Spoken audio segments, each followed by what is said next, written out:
નમસ્કાર દર્શક મિત્રો, નેક્સટ ન્યૂઝમાં આપનું સ્વાગત છે। આજ રોજ આમ આદમી પાર્ટીના ગુજરાત પ્રદેશ પ્રમુખ ઈસુદાન ગઢવીએ જણાવ્યું કે દ્વારકા જિલ્લાને વહેલામાં વહેલી તકે દુષ્કાળગ્રસ્ત જાહેર કરવામાં આવે। ઈસુદાન ગઢવીની માંગ દ્વારકા જિલ્લાના વિવિધ તાલુકાઓમાં ઓછો વરસાદ થતાં ખેડૂતો ભારે આર્થિક અને પાક નુકસાનીના સંકટમાં મુકાયા છે। ખેતરોમાં ભેજ ન હોવાથી પાક બળી જવાની સ્થિતિમાં છે। પશુઓ માટે વિનામૂલ્યે ઘાસ અને વ્યવસ્થા કરવામાં આવે। નર્મદા ડેમમાં પૂરતું પાણી હોવાથી સૌની યોજના મારફત દ્વારકાના તમામ નાના મોટા ડેમોમાં 24 કલાકમાં પાણી ભરવામાં આવે। ખેડૂતોની કફોડી પરિસ્થિતિ અને બિયારણ નિષ્ફળ જતાં તેમનું તમામ સરકારી અને બેંકનું દેવું માફ કરવા માટે તેમણે અપીલ કરી હતી।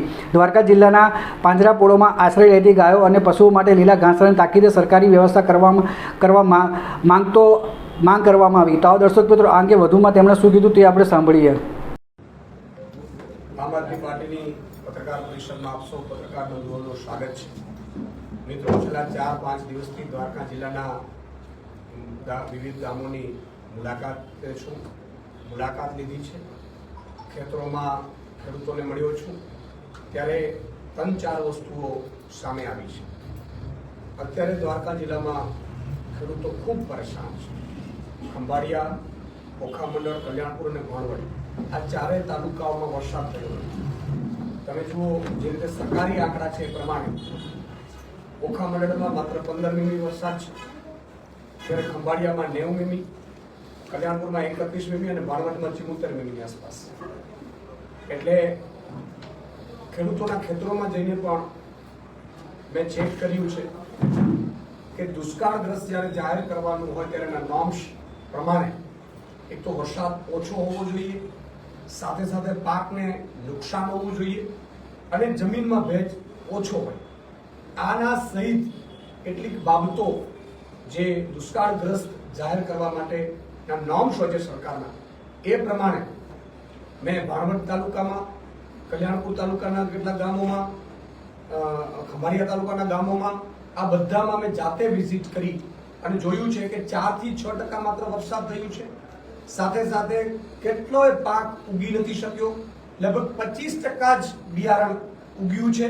અત્યારે પાણીની ખૂબ ખેંચ છે, એટલે ખેડૂતો માટે અત્યારે ખૂબ દયનીય પરિસ્થિતિ છે। ભેજનું પ્રમાણ જમીનમાં અત્યારે બિલકુલ નથી, એટલે હવે અઠવાડિયું પણ પાક ખમી શકે એવી સ્થિતિમાં નથી। એમાં કપાસ હોય, મગફળી હોય સહિતના વિવિધ પાકો છે એને ખૂબ નુકસાન થયું છે। ત્યારે ખેડૂતોને પણ ઘણા ગામોમાં લગભગ 10 ગામોની મુલાકાત મેં લીધી છે। અમારી સાથે અમારા જિલ્લા પ્રમુખ રામજીભાઈ પરમાર પણ હતા અને ખેડૂતો પણ આજે રામજીભાઈ પરમાર અને આગેવાનીમાં ખેડૂતો ભેગા થયા હતા અને ખેડૂતોએ પણ માંગ કરી છે। જ્યારે અમે પણ 4 માંગો અત્યારે હું કરી રહ્યો છું માનનીય મુખ્યમંત્રીશ્રી, માનનીય કૃષિ મંત્રીશ્રીને, કે નોર્મ્સ પ્રમાણે દ્વારકા જિલ્લાને દુષ્કાળગ્રસ્ત તુરંત જાહેર કરવામાં આવે।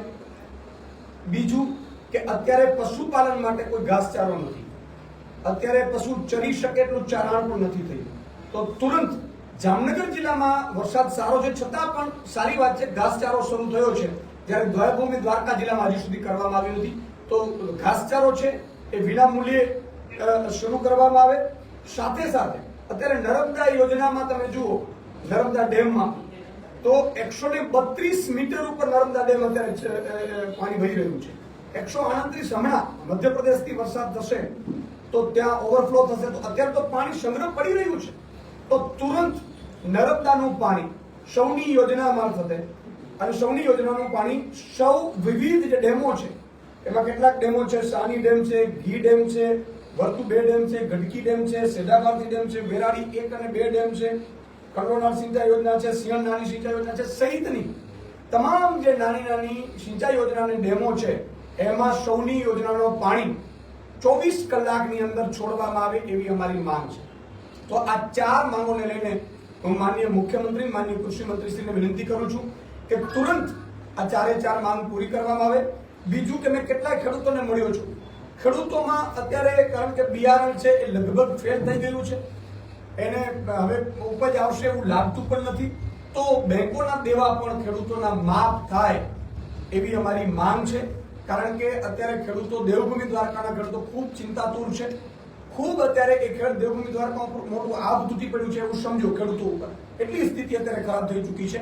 તો અત્યારે દેવભૂમિ દ્વારકામાં દુષ્કાળગ્રસ્ત જાહેર કરો, ઘાસચારો તુરંત વિનામૂલ્યે વિતરણ શરૂ કરાવડાવો, જે સૌની યોજના અંતર્ગત જે ડેમો આવે છે એ ડેમોમાં પાણી છોડવામાં આવે, ખેડૂતોને જે દેવું છે એ દેવું માફ કરવામાં આવે, આ સહિતની માંગો અત્યારે માનનીય મુખ્યમંત્રીશ્રીને અમે કરી રહ્યા છીએ.